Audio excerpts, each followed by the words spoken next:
What is up, guys? Doomwake here, back with another Modern video. As you can see, what we have in front of us is a deck that is, I believe, I don't know if it's as old as Modern itself. I don't recall if it was, the first couple of years of Modern, but this deck has, if you've been paying attention to Modern for the better part of, the past 7-8 years, I believe this deck is about that old. But what we have here in front of us is Mono-Green Tron. Before we continue, as always, if you enjoy the content, be sure to like the video, subscribe to the channel, turn on notifications to let you know when I post videos, and then leave a comment in the comment section below. Let me know what you think of this. So, for those of you who may or may not watch the Twitch stream, which I'll drop a link for below in the description below, you know that I am a pretty avid anti-Tron aficionado, I guess, if you will. I'm not really a fan of the gameplay that Tron promotes, but I can't, regardless of how much I dislike the deck, I still can't deny that it's incredibly powerful and, consistent at enabling turn 3 Tron, has a lot of redundancy, and it's just a good deck. I can't deny that. So even though, as much as my disdain for it, I'm going to go ahead and play it today. So I'm not going to spend too much time on this deck tech because a lot of this is fairly straightforward. I mean, Tron. So for those of you, I guess I'll go over Tron if you're not familiar with the card. So there's the 3 lands, Urza's Mine, Urza's Power Plant, Urza's Tower. And what happens when you control all 3 of them is the Mine and the Power Plant both tap for 2, and the Tower taps for 3. Until you have all 3, they only tap for one colorless mana. So the goal of this deck is to assemble this every single time on turn 3, and then you can cast, powerful 7 or 6 drops like KARN and Wurmcoil Engine, potentially All's Dust if the situation grants that. But as you can see, the deck is just Tron lands, stuff that finds Tron lands, Chromatic Spheres and Chromatic Stars to generate green mana to cast Sylvan Scrying off of your colorless mana. So these are kind of like filters to let you always cast Sylvan Scrying on turn 2. And then, again, just a bunch of Haymakers, Karn, All's Dust, Wurmcoil, Ugin, Ulamog, Thragtusk, a little bit of a mid-game threat, and then Card is another sort of mid-game threat that you can cast if you don't have Tron, but also just very good with 7 mana because you can Karn and get, a Bridge or a Trinisphere, depending on the situation. And then the rest of the sideboard, that's pretty much the entire main deck, is just stuff that finds lands, ways to produce green mana, Tron, and some threats. And then the sideboard, as you can see, because we have Karn the Great Creator, we have a bit of a Karn package. Ballista, Sundering Titan, Wurmcoil, Trinisphere, Ensnaring Bridge, Coding, Tormod's Crypt, and 2 Pithing Needles, because there are situations where you Karn for a needle, name a Planeswalker, and then you want to Karn for a second needle to name a second Planeswalker.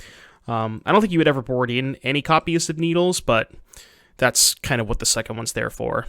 And then we have Veil of Summer for control, Wilt and Nature's Claim for Blood Moon, and additional Thragtusk for the aggressive decks, as well as Gigantha, which is largely a free roll in this deck. The only thing that it doesn't allow you, the only thing that you have to cut from the traditional Tron decks is Walking Ballista in order to play Gigantha. But we have a Ballista in the sideboard anyways, which we can get with Karn, so. But yeah, again, I'm not going to spend too much time on this deck because it's fairly straightforward.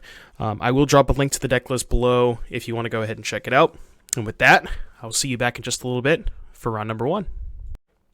Alright, YouTube, we're back here for round number 1. Go ahead and reveal our Gigantha. We did lose the die roll.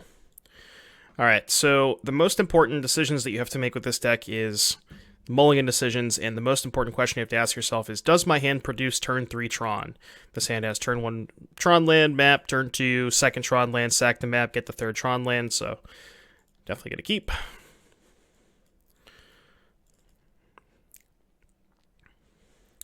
That is essentially the only thing the only decision you really have to make with mulligans, and once you've determined that your hand does produce turn 3 Tron, then, you can kind of go from there. There are some hands, like on, 4, I think I would consider going to 4, all the way to 4, as long as my hand didn't have turn 3 Tron, but there are some 4s that, maybe there's 5s you can keep that don't have turn 3 Tron, but for the most part, that's all you have to ask yourself is, does my hand make turn 3 Tron? Opponent's playing Elves. We do have All Is Dust, which is a very powerful turn 3 play against them.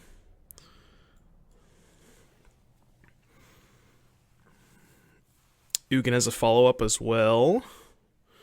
Okay. Question is, will we get a turn 3? With 3 cards, it's unlikely we die this turn. They could tap 3 elves to play a Realm Walker, which can let them cast cards from the top of their deck, but I don't think it's very likely we die. I think they would have to hit incredibly well.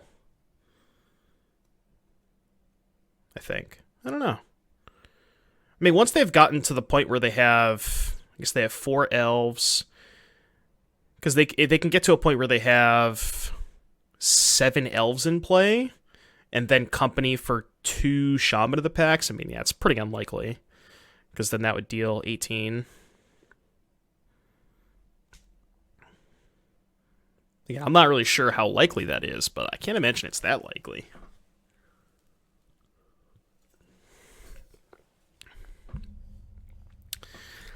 I mean, our deck does one thing, so we're going to see if that one thing is good enough. I mean, the combination of All Is Dust followed up by Ugin, I have to imagine is good enough. But we shall see. They're in the tank a bit here. Probably trying to figure out how much they want to commit, because they probably suspect All Is Dust. All Is Dust is an interesting one, because I know that a lot of Tron decks before played like Oblivion Stone, but I think the theory is that you don't have that extra turn for Oblivion Stone, because Oblivion Stone, in order to cast and activate it, it's 8 mana total. So I think you just don't have that kind of time anymore. The prowess decks require you to have more immediate answers, like you have to do something powerful on turn 3, and Oblivion Stone is more like a turn 4 play. I was going to play Ugin, but now I'll just play Ulamog. Just blow up these 2 non-Peatland lands.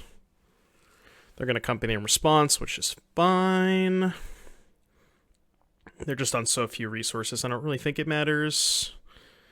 And then assuming we don't die this turn, we can follow up with Ugin. The reason I didn't want to play Ugin is because if I play Ugin in plus, they get to cast company and then untap with all of their stuff in play, so. 2. No, maybe not. Eugene.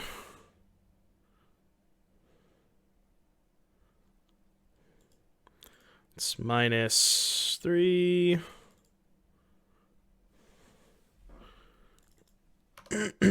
Pass priority. Make them cast their company now. Then we can decide if we want to attack or not. Alright, well, they don't. They've had enough. Alright. Game number 2. They usually have Damping Sphere, so I'm going to bring in Wilted Nature's Claim and cut these relics. Sometimes they have Thoughtseize, but I don't really want to bring in Veil of Summer just for that, because it's a little bit too narrow. And I believe I want the rest of these as KARN the Great Creator targets. I could cut Thragtusk, because it's kind of mediocre in the matchup. It just doesn't match up with, like, what, the card advantage that their deck provides with, Realm Walker, Collected Company. It's more of a grindy type card. But again, I don't really want these relics. Maybe just having Relic is better just because it cycles. Honestly, that's actually not that bad. Thragtusk is just not very good in this matchup, I don't think. I guess it's good at, decent at protecting your Planeswalkers, but that's about all it does.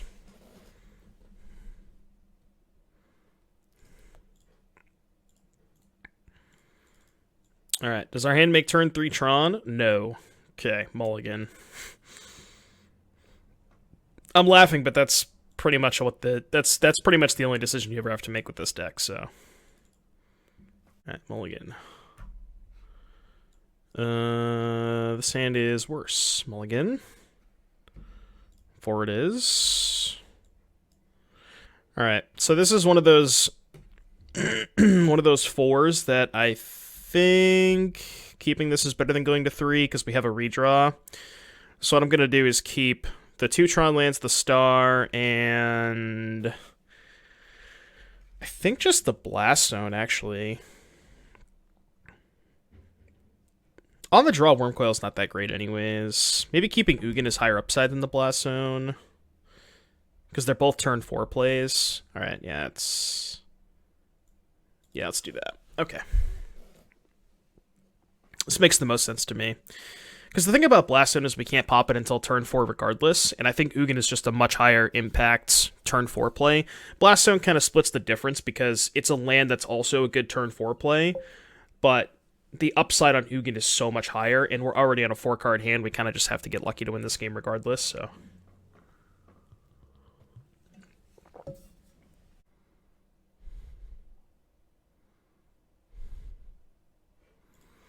Nettle Sentinel. Alright, Chromatic Star.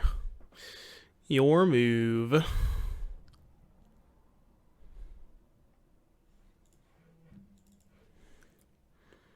Alright, take 2. We have a Visionary, a War Master. Sure. War Master is fine. Make green. We bricked. Pass turn. That's alright, we just need to draw the Urza's Mine, no big deal. We need to draw Urza's Mine for them not to have Damping Sphere. Okay. It's a lot of mana. They only have 1 card. They have a redraw here, though. Okay. Now, if they also have Damping Sphere... Ooh, okay. Alright, well, land... Urza's Mine specifically is definitely game over here, but... Not likely to draw it. Yeah. Alright, well, we didn't hit it anyways. Game number 3. No changes. Alright, game 3. We're back. Opponent has used up all of their time sideboarding. Let's see. Tower, Mine, Tron, all is dust, keep. Or, I said Tower Mine, I meant Power Plant Mine. Doesn't matter. Turn 3 Tron, that's what I meant to say. Alright. Opponent has shown up. Heritage Druid. Okay.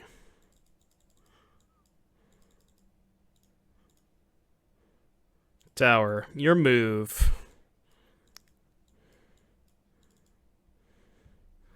Twinins Elite. Okay. Elvish Archdruid. I would like to cast All Is Dust. Another Archdruid. Let's just... KARN liberated that. Oh, they've had enough. Alright, well... After a lot of back and forth, that was round number 1. Not much to say. Turn 3 Tron, All Is Dust, easy. Alright, hope you enjoyed the video. Hope you enjoyed the game number 1. I'll see you back in just a little bit for round number 2. Alrighty, YouTube, we're back here for round number 2. Currently 1-0 in this league. Our opponent is on the play, and they decided to keep 7. Alright, we will stay on 6, and I think I'm going to put back Sylvan Scrying. It's the only card that I can't cast. I'd rather just keep the two high-end spells, because I think that's highest upside. Monastery Swift Spear, no reveal. Could be Burn. Alright, Scrybug.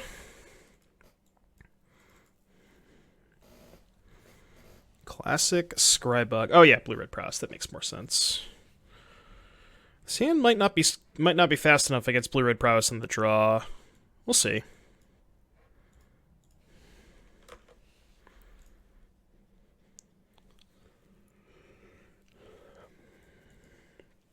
We do have turn 3 All Is Dust if they have a draw that involves multiple creatures, but again, because they're on the play, we might not have time to... We might not get there. Like, if they have, you know, Manamorphose, Stormwing Entity, attack for 2, we go to 17, we set up Tron. There's a good chance they can kill us from 17 next turn. Their deck is just so explosive. This game's a lot different if we're on the play, obviously, but... It's the one thing that I think, like... I think this matchup is close, but I think the only thing that really matters is the die roll. Okay. Go to 9. Alright, so we need the mine. Let's see what they have. Probably dead. Would not be surprised at all if we're dead. It's a good start. For us, at least. Opt. Okay.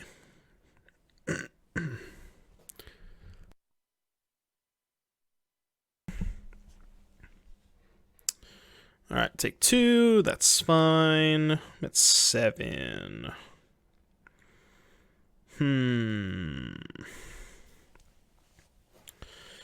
So I can get Trinisphere here, and then next turn get Wormcoil. Snaring Bridge does not really do much for me. Coding doesn't do anything.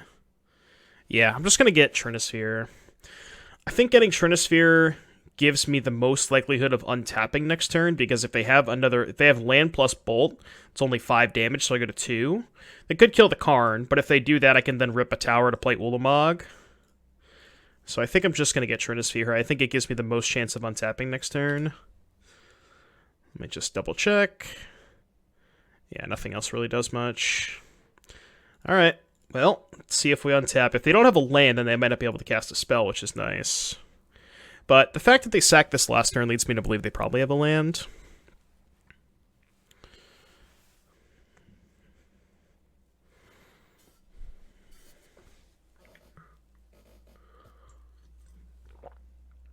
I wonder if they have mutagenic growth and they're debating on, like, land mutagenic growth, and they're debating on whether or not they want to kill Karn.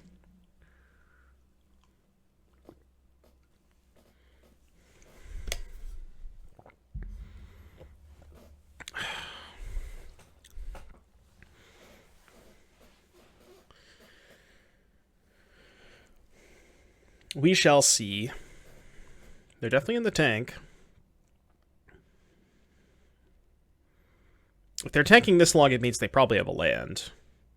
I mean, if they don't have a land, I feel pretty good about this game, because even if they deal a point to Karn, I'm just going to snap minus and get Wormcoil.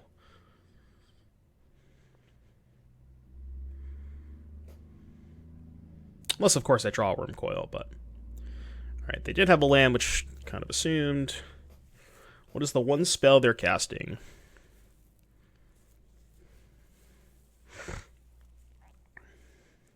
Even if they have Manamorphose, they still can't cast another spell, because Manamorphose only generates 2 mana, and it costs 3, so... 3 red. Could be a bolt. Alright, so they're just going full upstairs. Yeah... I guess now I can just get Sundering Titan. Just try and lock them out of the game that way. Because now it blows up 2 lands, so even if they have 2 more lands in their hand, they're still 2 turns away from playing spells. And if I draw any land next turn, I can just Ulamog them. So let's just do that.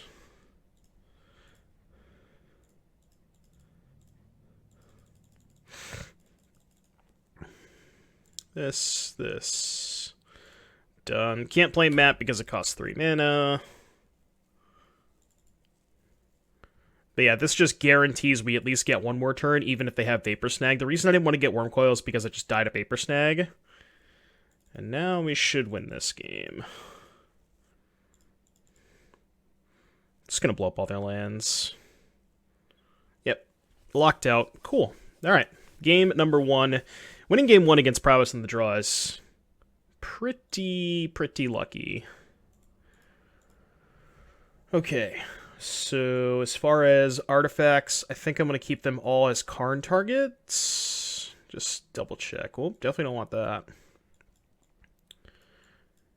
And... I mean, I think the only card I really want is Thragtusk.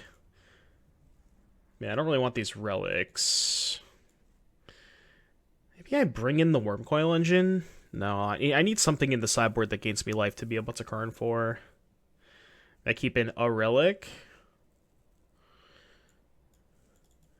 If they have a hate spell, it's usually Cleansing Wildfire, not Blood Moon. I could hedge a little bit and bring in the Wilt in case they have Blood Moon. Or I could just bring in the Nature's Claim, because worst case scenario, I can just blow up my own thing to gain 4 life. Alright, I'll hedge a little bit and bring in Nature's Claim. I don't know if that's right, but... This deck doesn't really do much sideboarding. Again, is 90% of the sideboard is Karn targets and a Giganta, so there's not actual that many sideboard cards in the deck, but it's really only 5. There are some scenarios where you could bring in Karn targets if you think that it's not fast enough, like you don't have time to do that. Maybe it's possible that I don't have time to Karn for Wormcoil, but I mean, that game it would have been fine, and I was in the draw that game.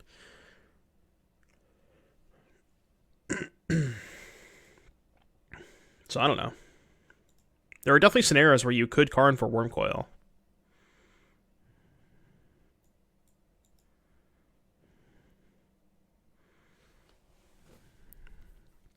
Opponents lamenting maybe they should have bolted the Karn. Yeah, possibly. Might have been better. So they could have kept their lands. I mean, their line wasn't bad. They put me to 2, and I assume they have like a Lava Dart in their hand, but...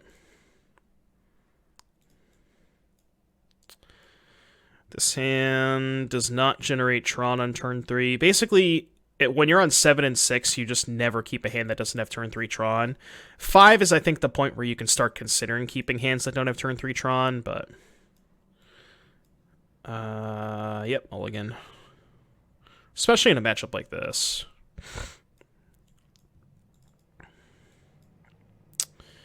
So, like this hand, for example, we're 2/3 of the way there. We have a Scrying. So, on our first draw step, a map, a star, or a sphere are all live to turn 3 Tron. So we have 12 outs to hit on turn 1.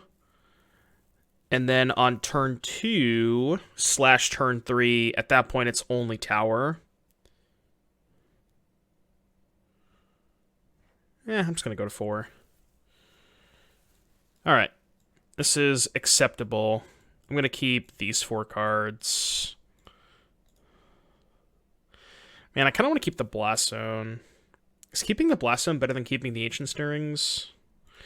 Nah, I don't think so on the draw. I think on the draw I just have to kind of get lucky.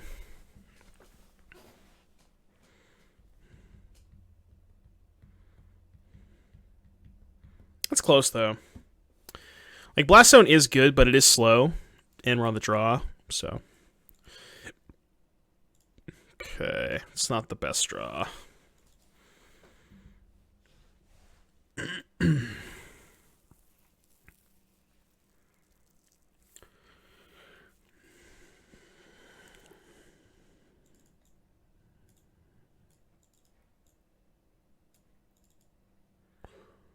Let's see.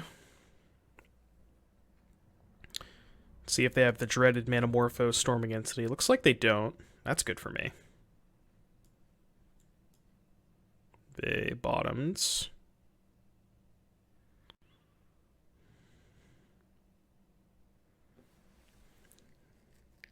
Yeah.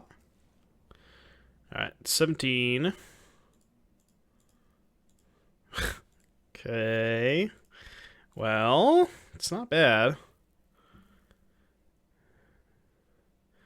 Hers is mine. The problem is now we shipped all of our payoffs, and now we have 3 cards we can't cast in our hand. I think you could maybe... I mean, you could certainly make some sort of argument to get basic forest there because we have 3 stirrings, but I don't know. At this point, when they already have 2 creatures in play, I think we just have to go for high upside. Just hope we find a payoff. Like a Wormcoiler, all it does probably stabilizes this game. Depending on how much damage we take this turn, that is, but...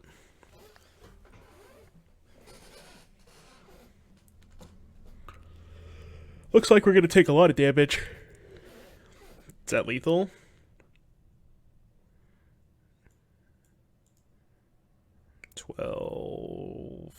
Yeah, it's lethal. Alright. Game number 3. Well, we didn't even get to turn 3, so... Would not have mattered in the slightest. Do I want to change anything? Don't think so. We finally get to be on the play, though.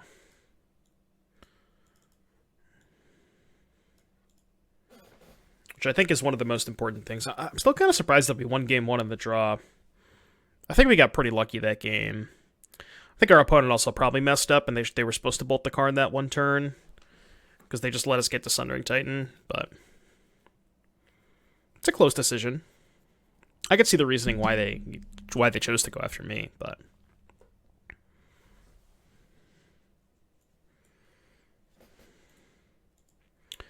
all right, be in the play. Giganta. Sand is no good. Sand is also no good.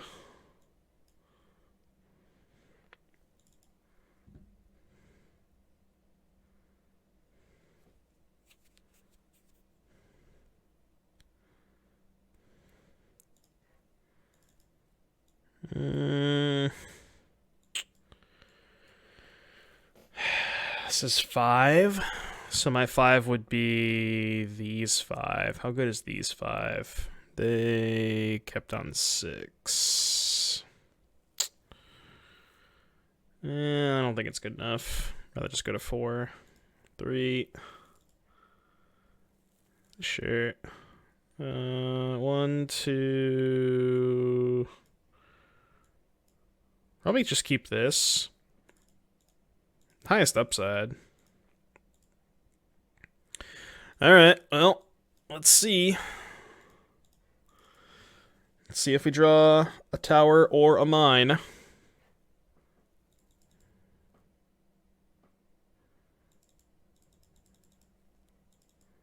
That's how you play Tron.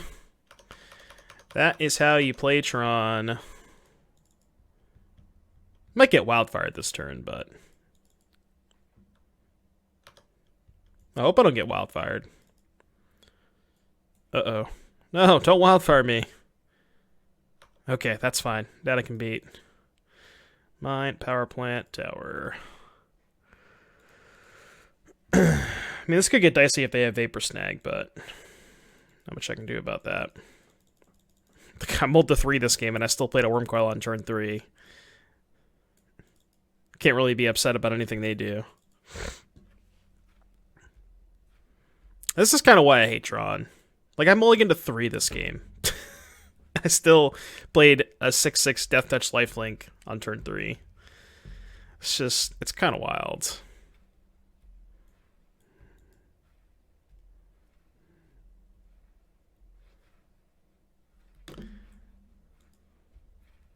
Like, this just feels like a thing that you should not be allowed to do when you mulligan to 3 cards. But, I don't know. I guess Tron is... Like, I'm not going to say that Tron is necessarily super unhealthy for the format, but it's just... It doesn't promote that good of gameplay, you know? So that's kind of the reason I dislike it so much.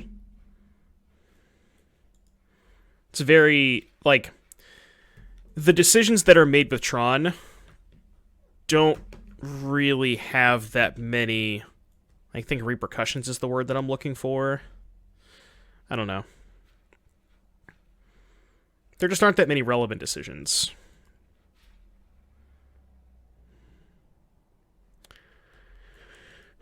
Uh-huh. Okay, I have a 2/2 Wormcoil. Now what? Now what? Well, at least they don't have Vapor Snag, so this is good.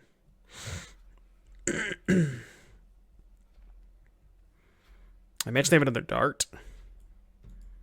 So I guess their plan is to just kill the Wormcoil, not attack with Soulscar, because I can just trade the Death Touch one for it. And just get a big Sprite Dragon, which probably going to be good enough. Oh yeah, they're just not gonna kill it now. They're just making a 1/1. Right. Makes sense. I should probably put Giganta in my hand. Obviously can't attack. If I attack, they just get the crackback for a lot more, so.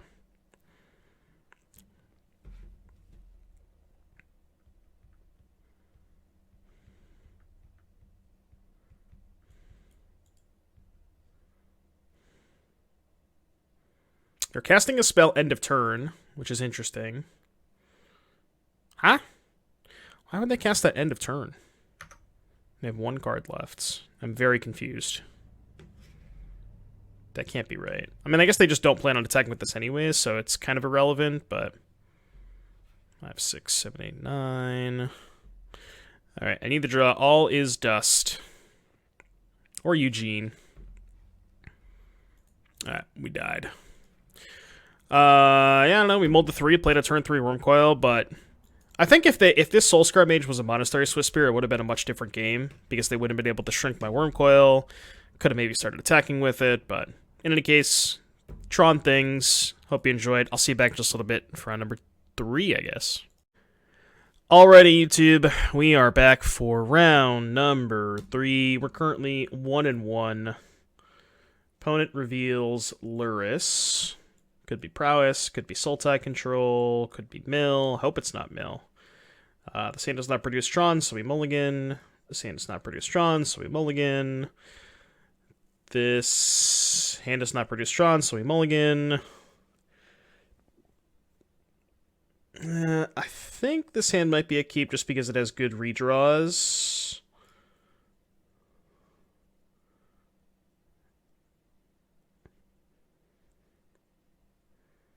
I think I'm going to do it like this. This hand's not very good, but, I mean, we're already on 4, so... Could be burn, I guess? What happened? Riftbolt. Burn confirmed. Second All Is Dust, kind of a yikes. The first one's not even that good. Alright, 17. The name of the game in this matchup is Wormcoil Engine, Wormcoil Engine. Okay. Awkward. I'm actually just not going to crack the map this turn. There's really no reason to. If I draw, I want to give myself a draw step or 2 to try and find the other Tron piece that I'm missing. Like, imagine a scenario where I sack this, get mine, and draw another mine. It's just, you know, I can't do anything next turn regardless of what I draw, unless I like. Yeah, I could get a forest. The only scenario where doing that is good is if I get a forest and draw exactly Sylvan Scrying. Because if I don't get a forest and draw Scrying, I can't cast Scrying and crack map in the same turn, but... I can't imagine this hand's going to be good enough to win this game. I'm already at 10. They didn't shock, though.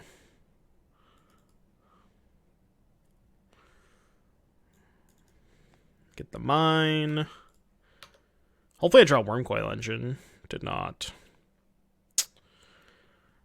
I guess I have to kill this Eidolon regardless of what I do to make it so they need like 3 spells if one of them's a Boros Charm, 4 if not.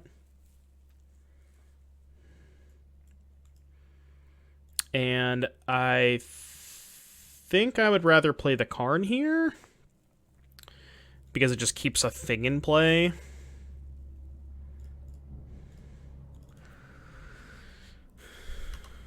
Alright, your go. They want to bolt the KARN, I don't really care. There's no way they're bolting KARN. Yeah. Probably just dead. Okay. So dead to Boros Charm plus any other 1-mana spell. Okay. They have too many lands for me to start minusing here, so I think I'm going to plus. Maybe if they sack one of these, I can maybe go after their white sources next turn. I don't know if it's going to be fast enough, but...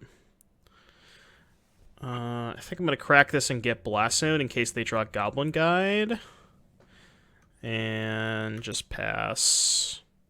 Oh, actually, I forget about Giganta. I always forget that there's Giganta in this deck. Maybe I'm supposed to get a forest. And I could have just cast Giganta there. That actually probably would have been better. I always forget about the horse. I'm gonna keep zone on 1.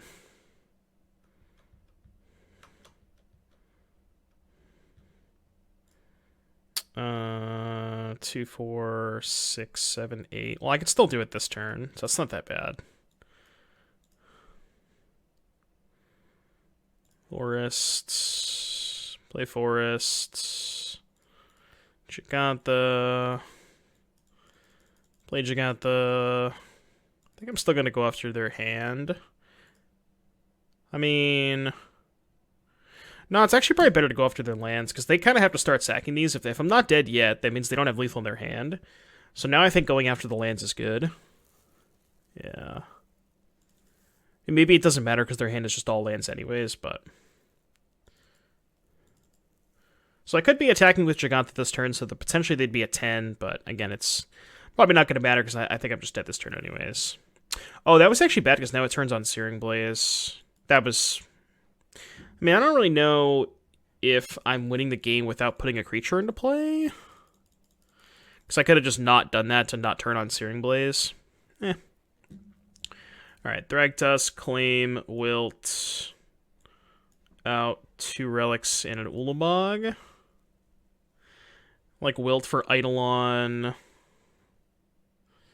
Potentially, what's the... Roiling Vortex, the one that makes it so you can't gain life. Yeah, let's do this.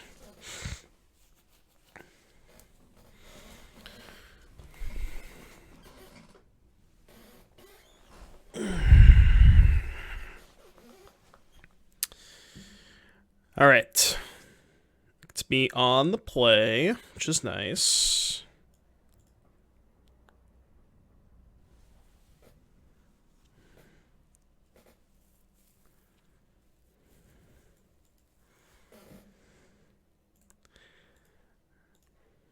Alright, Giganta. Let's check out this creature type. Elemental Elk. Yeah, I guess I'll buy that. This hand doesn't have Tron. I'm mulligan. This hand doesn't have Tron. I'm mulligan. Just make that into a soundboard. Just do the replay it every time I play Tron. Sure. It's not the payoff I want, but it's the payoff I deserve. I think it's better to do it this way, because if I keep two pieces in a map, then I have to shuffle cards that I may not want to shuffle back in. And there we go. I mean, I guess it wouldn't have mattered because I would have played map on 1 and just drawn this on 2, but... Because this is the one that I always want to play on turn 3. Okay. They revealed all his dust, which is funny, because I don't know if I should cast all his dust or Wormcoil Engine. Casting Wormcoil is much worse if they have Path to Exile, which they probably brought in. I think I'm just going to cast all his dust. I don't know if that's right. It's really close, I think. I mean, if their follow-up is Eidolon, I don't really care, because Wormcoil kind of beats Eidolon. Well, it just does, but... What's this? They put Lurrus in their hand. Let's just play Wormcoil. Just want to start gaining life. If their plan is to play Lurrus, then this kind of forces their hand to not do that.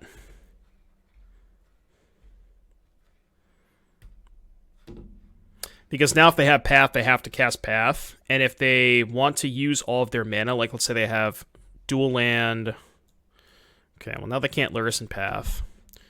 But if they went Lurrus Path, then I could have just Karned the Lurrus without them getting to play a spell off of the Lurrus. So that's kind of why I did that. I'm just going to attack first. See what they do. Probably have Skullcracker Path.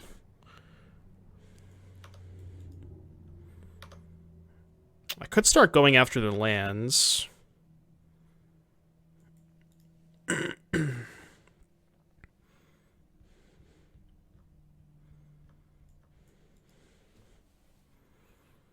Skullcracker Path. Smash to smithereens. Okay.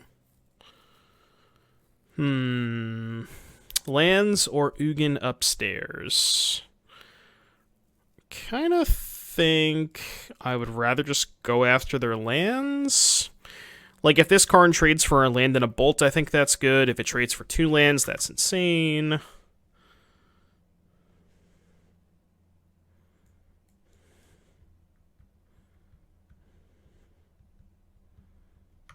Okay, they went to cast a spell and chose not to. Wonder if that means they have Bolt. Maybe Path. Well, no, if they had Path, they would just Path the Wormcoil for sure.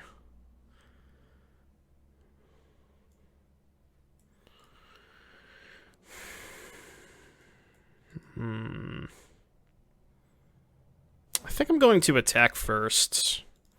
I could Karn first, but if I attack and they decide to Bolt Karn in combat, that's kind of fine for me, because then I just Ugin upstairs and I have a 2-turn clock anyways. They have another Smash. Okay. Alright, I think I'm just going to keep going after lands. Now they have bolts. Okay, I definitely still could lose this game.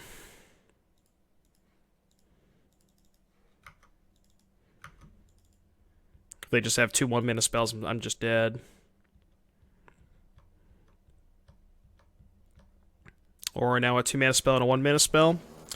They're passing, which I imagine is good for me. Let's do this first.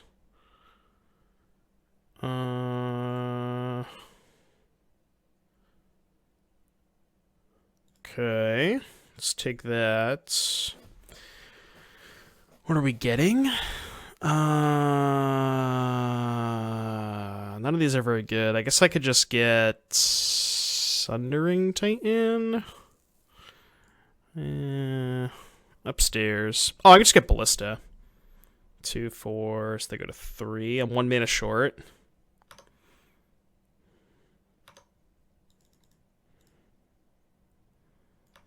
Get Bridge. Get Coding. Now they're pathing.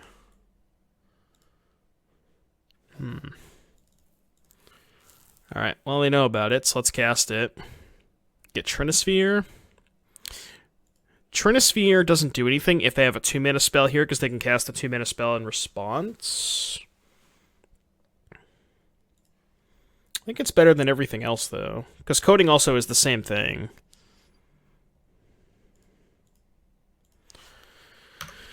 Alright, pass. I kind of think I might still lose this game, because if they can just cast a 2-mana spell in response and then untap and cast another 2-mana spell. Yeah. I wonder if I messed this game up by sequencing my threats. Tough game. Kind of feel like I'm going to lose. I guess this also gives them a target for a 3rd Smash. So maybe I shouldn't get Trinisphere to play around the 3rd Smash. Well, that's good, because now they can't sack that and play a spell. So that should be game then. Okay, they're off it. Game 3. That was an intense game. That was an intense game for sure. Alright, run it back.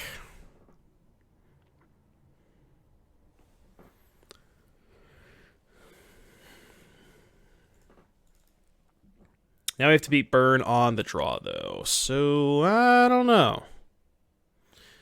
What do we always say? This hand does not produce Tron, so I will mulligan.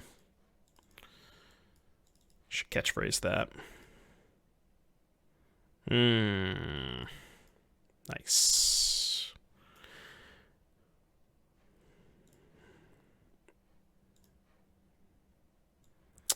This is why I don't play Tron. Just have to keep this and hope to get lucky. 1, 2, 3,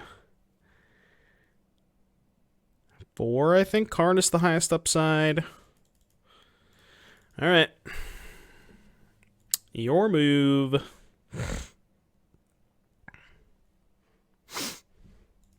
Goblin Guide. Give me a Tron piece. There we go. Okay. Now I might get smashed, though.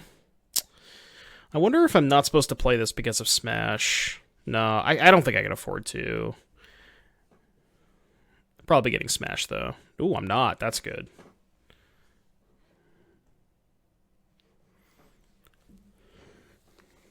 Uh-oh. Well, we're not getting smashed, but I might just die anyways.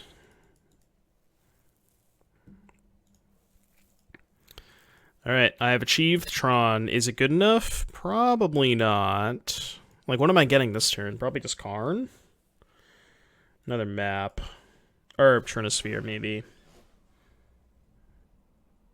Like, even if they don't play a land here, I'm just probably dead, right? Because they just cast... Oh, well, now I'm super dead.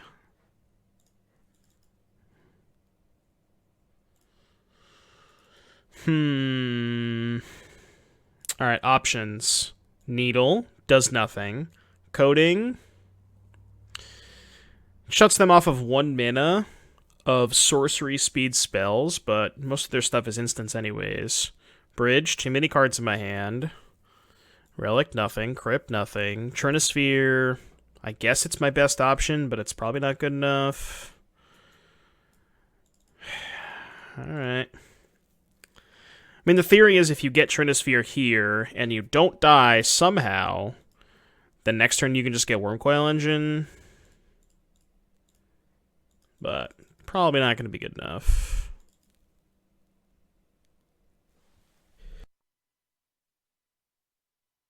Ooh. Sorry about that. They let it resolve. Okay, that's not bad. They smash. They must have just drawn that, because I assume they would have smashed my map on turn 2.